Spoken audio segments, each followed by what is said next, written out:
और शुरुआत सोपोर से मिल रही इस वक्त की अहम खबर के साथ, जहां एक शॉपिंग कॉम्प्लेक्स में आग लगी है। सोपोर के डांगरपोरा की एक घटना बताई जा रही है। दमकल की गाड़ियां भी मौके पर मौजूद हैं। अहम खबर आपको बता रहे हैं सोपोर से, जहां एक शॉपिंग कॉम्प्लेक्स में अचानक आग लगी है। सोपोर के डांगरपोरा इलाके की घटना है। दमकल की गाड़ियां मौके पर मौजूद हैं। आग को बुझाने की कोशिशें की जा रही हैं।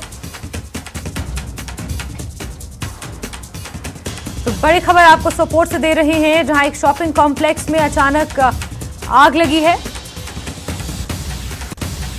अब आग किस वजह से लगी, ये कारण अभी पता लगाया जा रहा है। तस्वीरें आपके सामने आई हैं, जहां ये शॉपिंग कॉम्प्लेक्स है। अचानक यहां पर आग लगी है। आग किस वजह से लगी, ये कारण अभी तक स्पष्ट नहीं हो पाया है। दमकल की गाड़ियां मौके पर मौजूद हैं। आग को बुझाने की कोशिश की जा रही है।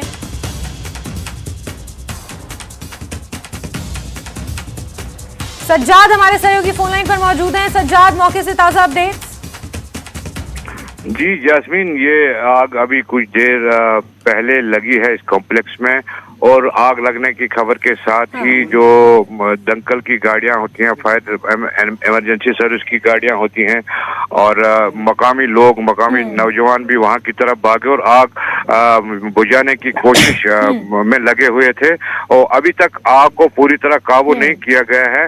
लेकिन मैं ये आपको बता दूं कि ये एक 2 मंजिला इमारत थी और एक कॉम्प्लेक्स जैसा था, और इसमें किराएदार रहते थे। 3 किराएदार कहा जाता है कि इसमें रह रहे थे, और यह भी माना जा रहा है कि कहीं शॉर्ट सर्किट की वजह से ये आग लगी हुई है, और इनका काफी नुकसान हुआ है, माली नुकसान काफी हुआ है। लेकिन शुक्र है कि कोई जानी नुकसान नहीं हुआ है, क्योंकि मकामी लोग हैं, मकामी नौजवान हैं, और फायर एंड इमरजेंसी सर्विस की गाड़ियां जो हैं वो वक्त पर पहुंची और इनको वहां से निकाला, और थोड़ा बहुत सामान इनका बचा है। लेकिन ज्यादातर सामान इनका आग की नजरी हो गया, और इसके नीचे एक गाँवखाना बताया जा रहा है, तो उसमें भी मवेशी वगैरह थे, उनको भी बचाया गया है। जी जास्मीन, यानी सज्जाद, हम कुल मिलाकर ये कह सकते हैं कि किसी के जानी नुकसान की इसमें कोई अभी तक खबर नहीं मिल पाई है, लेकिन भारी मात्रा में यहाँ पर माली नुकसान बहुत ज्यादा हुआ है। जी, आपकी बात सही है। माली नुकसान बहुत ज्यादा हुआ है। 3 फैमिली जिसमें रह रही थी, और उनका काफी माली नुकसान हुआ है। उनका भी सरकार से मुतालबा है कि उनकी मदद की जाए। आग लगने की वजूहात का पता लगाया जा रहा है, ताहम बज़ाहिर यही समझा जा रहा है कि शॉर्ट सर्किट की वजह से ये आग लगी है। और इस वक्त भी जो है फायर एंड इमरजेंसी की गाड़ियां हैं, जहाँ मकामी लोग हैं, मकामी नौजवान हैं, इस आग को बुझाने में लगे हुए हैं। जी जास्मीन, बिल्कुल सज्जाद, हम तस्वीरें भी साथ साथ देख पा रहे हैं, जहां फायर ब्रिगेड के साथ साथ जो मकामी लोग हैं वो भी इस आग को बुझाने की कोशिशों में जुटे हुए हैं। लेकिन सज्जाद, एक और अहम जानकारी आपसे चाहेंगे कि ये जो इलाका है, यहाँ पर जो आवाजाही है, ट्रैफिक व्यवस्था यहाँ पर किस तरीके से रहती है? अगर ज्यादा बिजी ये रोड है तो फिर ट्रैफिक को किस तरीके से कंट्रोल यहाँ पर किया गया है? जी जैस्मीन, मैं आपको बता दूं कि ये डांगरपोरा का नजार मोहल्ला है, जिसमें ये इमारत है और जिसमें आग लगी हुई है। हाँ, ट्रैफिक का चूंकि रिमोट एरिया है, सोपर का रिमोट एरिया है, वो कुछ गांव इस रोड पे है, लेकिन कुछ ट्रैफिक की ज्यादा आवाजाही नहीं होती है इस पे अमूमन। लेकिन जो भी आग बुझाने के दौरान ट्रैफिक को डाइवर्ट कर दिया गया था, और ताकि इस आग बुझाने की अमल में कोई परेशानी ना हो, कोई खलल ना हो, और आग पर काबू पा लिया जाए। जी सज्जाद, एक आखिरी सवाल, कितना वक्त हम माने कि इस आग को कंट्रोल करने में अभी लग सकता है? क्योंकि आग काफी भयानक है, कॉम्प्लेक्स भी काफी बड़ा यहाँ पर लग रहा है, काफी मशक्कत करनी पड़ रही है आग पर काबू पाने के लिए। जी जैस्मीन, ये मैं आपको बता दूं कि कॉम्प्लेक्स जो है, इसमें लकड़ी का ज्यादा इस्तेमाल किया गया है, और लकड़ी ने आग जब पकड़ी है तो पूरा जो कॉम्प्लेक्स है, 2 मंजिला कॉम्प्लेक्स, पूरी इसकी ऊपरी मंजिल जो है खाक से पूरी डैमेज हो गई, पूरी जल के राख हो गई। और हमारी अभी फायर इमरजेंसी सर्विस जो है, उनके अधिकारियों से बात हुई है। उनका यही कहना है कि आग तो बुझाई गई है, लेकिन किसी जानी नुकसान का भी उसको भी बचाया गया है, लेकिन माली नुकसान बहुत हुआ है। अभी कुछ और देर लग सकती है, क्योंकि शोले वगैरह दबे हो सकते हैं इस आग में, इस लकड़ी में कहीं, उनको पूरी तरह से बुझाकर वो वहां से निकलेंगे। जी जैस्मीन, ठीक है, फिर उसके बाद ही कितना नुकसान हुआ है इसका आंकलन भी, इसकी कैलकुलेशन भी की जाएगी। सज्जाद, बहुत शुक्रिया हमसे जुड़ने के लिए।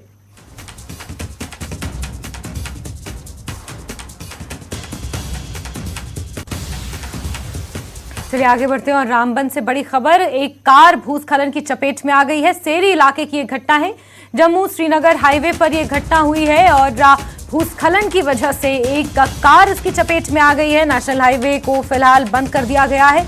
रामबन से बड़ी खबर है, एक कार भूस्खलन की चपेट में आ गई है। सेरी इलाके की घटना बताई जा रही है, जम्मू श्रीनगर हाईवे पर ये हादसा हुआ है। आप तस्वीरें भी देख सकते हैं, यहाँ पर अचानक भूस्खलन हुआ है जिसकी वजह से ये हाईवे बंद कर दिया गया है और एक कार भी इस भूस्खलन की चपेट में आ गई है।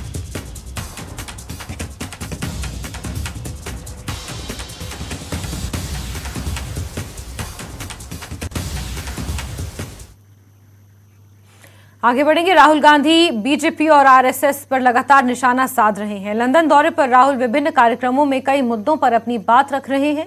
चैथम हाउस में एक कार्यक्रम में राहुल गांधी ने आरएसएस को कट्टरपंथी और फासीवादी संगठन करार दिया। उन्होंने ये आरोप भी लगाया कि आरएसएस ने देश के लगभग सभी संस्थानों पर कब्जा कर लिया है। राहुल के अनुसार इस वक्त प्रेस से लेकर चुनाव आयोग तक सभी खतरे में हैं। The nature of the democratic contest in India has completely changed, and the reason it's changed is because one organization called the RSS, fundamentalist fascist organization, has basically captured pretty much all of India's institutions. And maybe for those who don't know, can you explain what the RSS is? RSS is you can call it a secret society.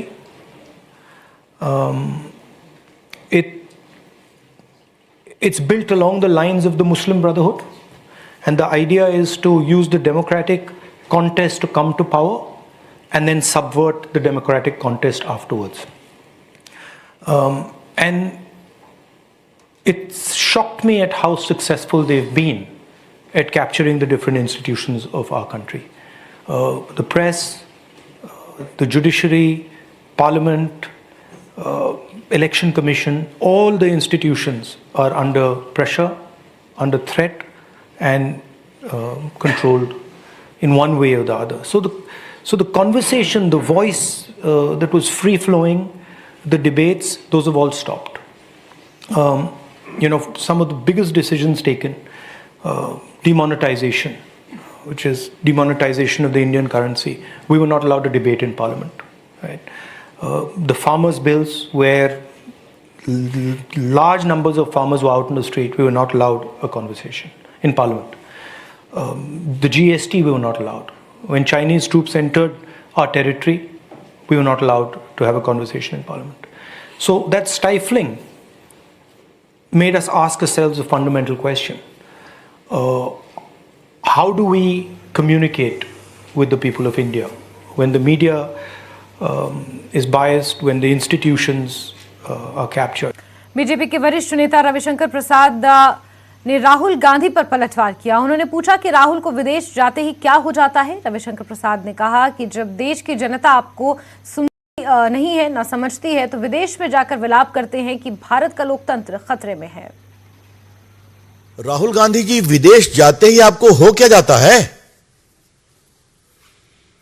सारी मर्यादा, सारी शालीनता, सारी परंपरा,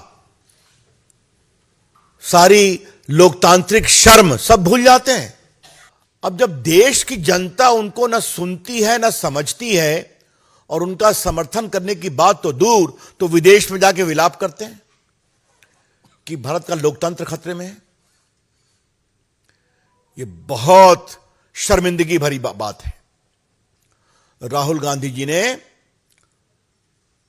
London में अपने भाषणों में भारत के लोकतंत्र, भारत की संसद, भारत की जनता, भारत की राजनीतिक व्यवस्था, भारत की न्याय व्यवस्था और भारत की सामरिक सुरक्षा सबका अपमान किया है। लेकिन एक बड़ा सवाल आज हमें कांग्रेस पार्टी से पूछना है, उनके अध्यक्ष खड़गे साहब से पूछना है और राहुल गांधी की माताजी सोनिया गांधी जी से पूछना है। क्या कहा राहुल गांधी जी ने? कि यूरोप और अमेरिका को भारत में लोकतंत्र को बचाने के लिए इंटरफेयर करना चाहिए। ये उनके शब्द है ना? क्या मतलब है इसका?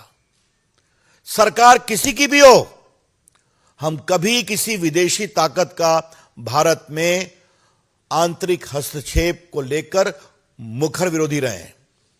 राहुल गांधी ने संघ के बारे में बहुत बोला है, लेकिन राहुल गांधी जी, ये बात मैंने हल्के से सदन में कही थी, आज यहां थोड़ा प्रखरता से कहना चाहूंगा। राष्ट्रीय स्वयंसेवक संघ की आलोचना आपके परनाना जी नेहरू जी भी करते थे, आपकी दादी जी इंदिरा गांधी भी करती थी, आपके पिताजी राजीव गांधी भी करते थे, आप भी करते हैं। राष्ट्रीय स्वयंसेवक संघ कहां से कहां पहुंच गया, उसकी विचारधारा का प्रभाव देश के ऊपर है। और आपकी पार्टी कहां से कहां सिमट गई और 24 में और सिमटने वाली हैं आप। It is our clear conviction that Mr. Rahul Gandhi is completely in the grip of Maoist thought process through his minions and also anarchist element who completely dominate his thought process. Otherwise, इस तरह की बात कोई कह सकता है? आगे बढ़ेंगे। पाकिस्तान की पंजाब यूनिवर्सिटी के लॉ कॉलेज में हिंदू छात्रों को होली मनाने से रोका गया। इस दौरान झड़प भी हुई, जिसमें 15 छात्र जख्मी हुए। पीड़ित छात्रों का कहना है कि जैसे ही छात्र लॉ कॉलेज के लॉन में इकट्ठा हुए, इस्लामी जमीयत तुलबा के कार्यकर्ताओं ने उन्हें होली मनाने से रोक दिया, जिसके कारण झड़प हुई और घटना में 15 हिंदू छात्र जख्मी हो गए। पीड़ित छात्रों ने दावा किया है कि उन्होंने यूनिवर्सिटी प्रशासन से होली मनाने की पूर्व में अनुमति ली थी। घटना में घायल एक छात्र ने कहा कि आईडीटी सदस्यों के विरोध में कुलपति कार्यालय के बाहर प्रदर्शन के दौरान उनके साथ यूनिवर्सिटी के गार्डों ने भी मारपीट की।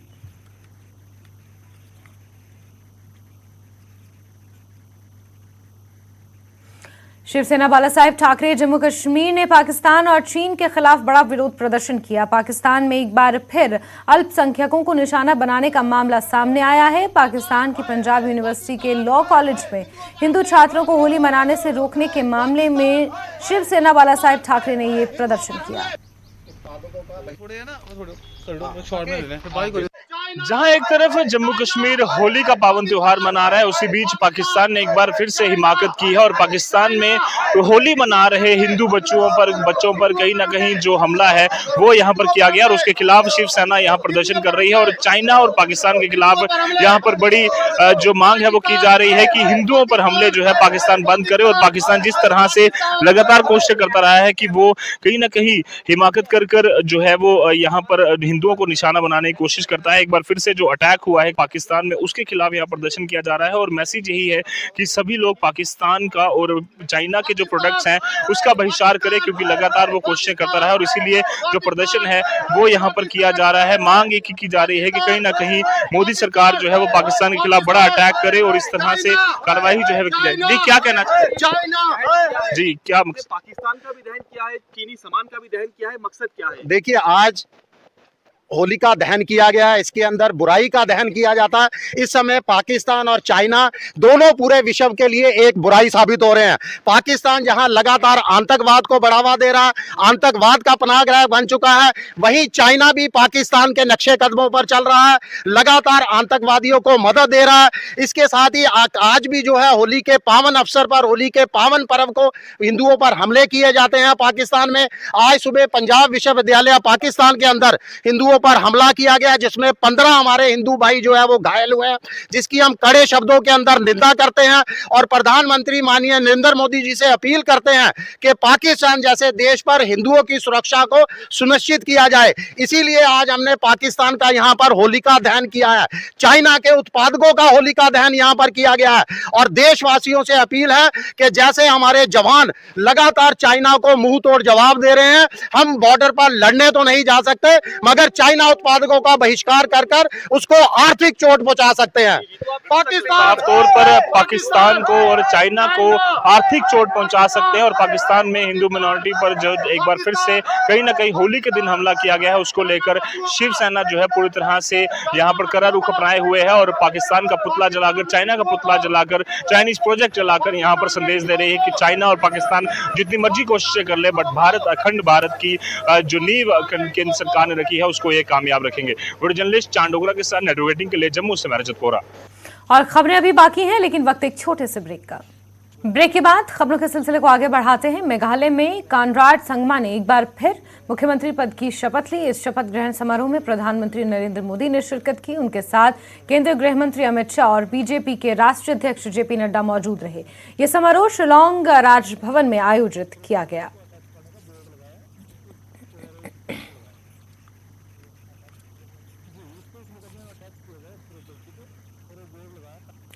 जम्मू संभाग में होली का त्योहार धूमधाम से मनाया जा रहा है। हालांकि कई जगहों पर कल यानी 8 मार्च को होली का पर्व मनाया जाना है। इसके साथ ही कठुआ, उधमपुर, पुंछ, रियासी में भी होली के त्योहार पर लोग जमकर मस्ती करते हुए नजर आ रहे हैं।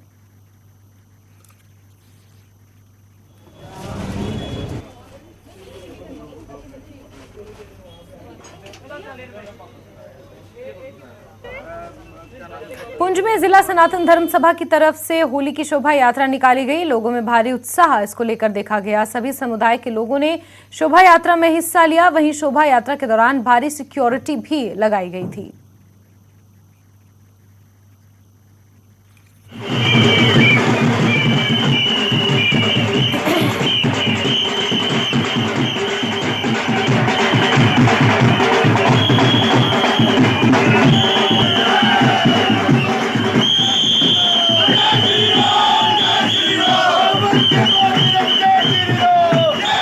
रंगों का त्योहार होली उधमपुर में भी धूमधाम से मनाया गया। इसका आयोजन उधमपुर ब्योपुयार मंडल ने किया था। कस्बे के सभी लोगों ने होली मनाई। सभी समुदाय के लोगों ने होली मनाई। इस अवसर पर शोभा यात्रा निकाली गई, जहां भगवान कृष्ण और राधा के रूप में सजे कलाकार होली समारोह में मुख्य आकर्षण का केंद्र रहे।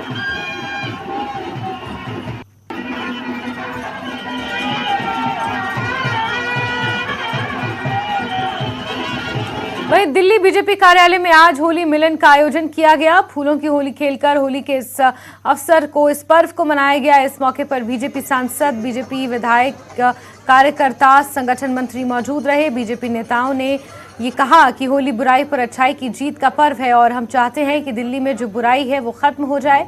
इस मौके पर पुरानी दिल्ली के व्यंजन भी होली मिलन कार्यक्रम के आकर्षण को बढ़ाते हुए नजर आए।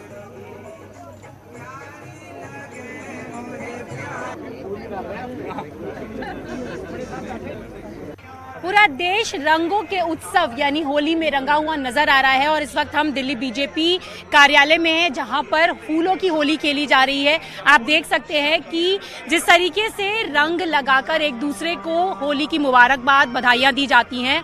हंसी खुशी का माहौल है, उत्साह का माहौल है। और हम यहाँ देखिए तमाम बीजेपी के जो बड़े नेता हैं वो भी यहाँ पर है। और फूलों की होली की बात की थी मैंने। सर, फूलों की होली खेल रहे हैं आप लोग, इको फ्रेंडली होली, क्या कहना चाहेंगे? देखिए, हमेशा ये मत रहा है कि इको फ्रेंडली होली खेलनी चाहिए। रंग तो फूलों में जो रंग होते हैं वो रंग सबके जीवन में आए, खिलते हुए फूल होते हैं। तो ये हमेशा हमारा यही आइडिया है कि खुशी वाली होली हो और ऑर्गेनिक होली हो और फूलों वाली होली हो। तो खुशियों वाली होली हो, ऑर्गेनिक होली हो, इसी उद्देश्य से यहाँ पर फूलों के साथ होली खेली जा रही है। और यहाँ पर आप देखें तो बीजेपी के जो तमाम नेता हैं वो भी यहाँ पर हैं और हम और भी लोगों से बात करेंगे। यहाँ पर आप देखें तो यहाँ पर यासिर जी भी है हमारे साथ। सर, फूलों की होली की फूलों की तरह रंग बिखेरने के लिए आप बताएं क्या कहना चाहते हैं इस होली के अवसर पर? देखिए, होली एक ऐसा त्यौहार है जो भारत के 140 करोड़ जनता के दिल में बसता है। ये समरसता के लिए जाना जाता है, ये भाईचारा के लिए जाना जाता है, मोहब्बत के लिए जाना जाता है और शांति के लिए जाना जाता है। होली में सब लोग अपनी सारी चीज़ों को भूल जाते हैं, एक दूसरे को गले लगाते हैं, एक दूसरे के ऊपर रंग डालते हैं और फूलों की होली शिकवे मिटाने का त्योहार। बिल्कुल, गिले शिकवे मिटाने का। और जिस तरीके से भारत उन्नति की ओर बढ़ रहा है, सर्वश्रेष्ठ देशों में भारत की एक पहचान बन रही है। हमारी जो परंपराएं हैं, हमारी जो संस्कृति है, उसका जो सबसे बड़ा वाहक होली है वो मनाया जा रहा है। और यहाँ पे भारतीय जनता पार्टी दिल्ली के कार्यालय में फूलों की होली मनाई जा रही है। और इस फूलों की होली का क्या कहना, आप नजारा देख रहे हैं। तो फूलों की होली का क्या कहना, तो यहाँ पर हम कुछ महिलाओं से भी बात करेंगे जो यहाँ पर है। फूलों की होली खेली जा रही है यहाँ पर और बहुत सारी जो महिला कार्यकर्ता उनसे भी बात करेंगे। Happy Holi, happy Holi, happy Holi. सभी को होली की बहुत बहुत शुभकामनाएं। होली तो रंगों का त्योहार है और सबकी जिंदगी में ऐसे ही सुनहरे रंग हो। हैप्पी होली। न्यूज 18 के सभी दर्शकों को हैप्पी होली। आपके परिवार में, आपके सब आस पड़ोस सब में ये होली का त्योहार रंगीन हो, आपका जीवन सुखमय हो, यही कामना करते हैं। होली की एक तो आपके चैनल के माध्यम से रचना जी सबको बहुत बहुत बधाई, शुभकामनाएं। होली का त्यौहार है, रंगों का त्यौहार है, फूल की खुशियों का त्यौहार है और पुरानी दिल्ली के खाने के साथ खुशी मनाने का त्यौहार है। तो भारतीय जनता पार्टी दिल्ली प्रदेश की तरफ से दिल्ली की सभी जनता को इस होली के पावन रहे, आपके घर में इसी रंगों की तरह खुशहाली आए। रचना जी, आपके और पूरे आपके चैनल के माध्यम से होली की पुनः एक बार शुभकामनाएं। तो यहाँ पर शुभकामनाओं के साथ रंगों में सरोबार हर कोई यहाँ पर नजर आ रहा है। आप देखें तो यहाँ पर होली मनाने के लिए बहुत सारे लोग पहुंचे हुए हैं, व्यंजनों का स्वाद लेते हुए, साथ ही साथ होली के रंगों के साथ जिस तरीके से एक अलग चर्चा भी है तो वो भी यहाँ पर आप देख सकते हैं। तो इस बार न्यूज़ 18 के माध्यम से हम आपको दिखा रहे हैं दिल्ली बीजेपी कार्यालय के अलग अलग रंग, जो अलग रंगों में एक नया संदेश दे रहे हैं कि किस तरीके से एक दूसरे से गले मिलकर इस रंगों के उत्सव को मनाना चाहिए। कैमरा पर्सन प्रहलाद के साथ रचना, न्यूज़ 18 दिल्ली।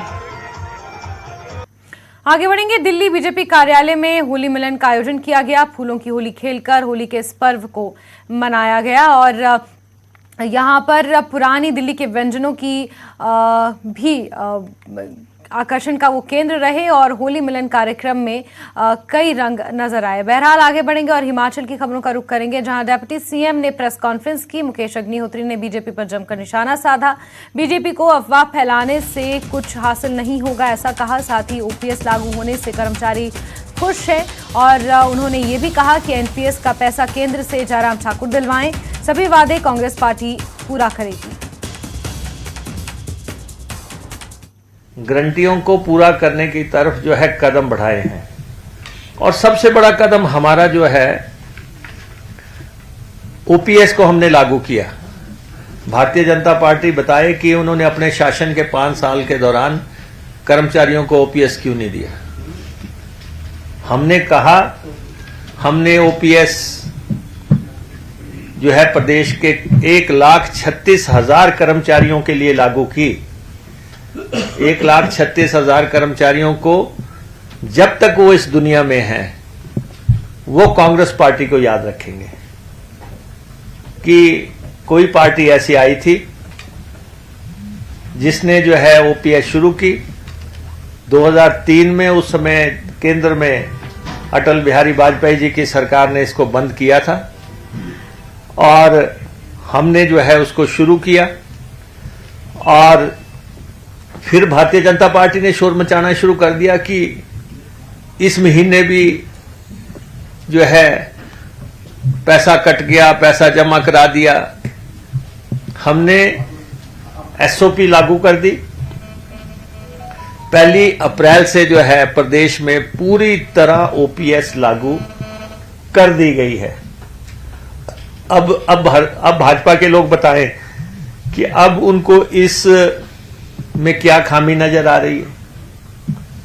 प्रदेश के कर्मचारी खुश हैं, प्रदेश के पेंशनर खुश हैं। 1,36,000 कर्मचारियों के साथ किया हुआ वायदा निभा दिया गया है और जो है हमने कंट्रीब्यूशन जो है बंद कर दी। तो इसलिए ये एक बहुत बड़ा ऐतिहासिक फैसला है जो प्रदेश की कांग्रेस सरकार ने लागू किया।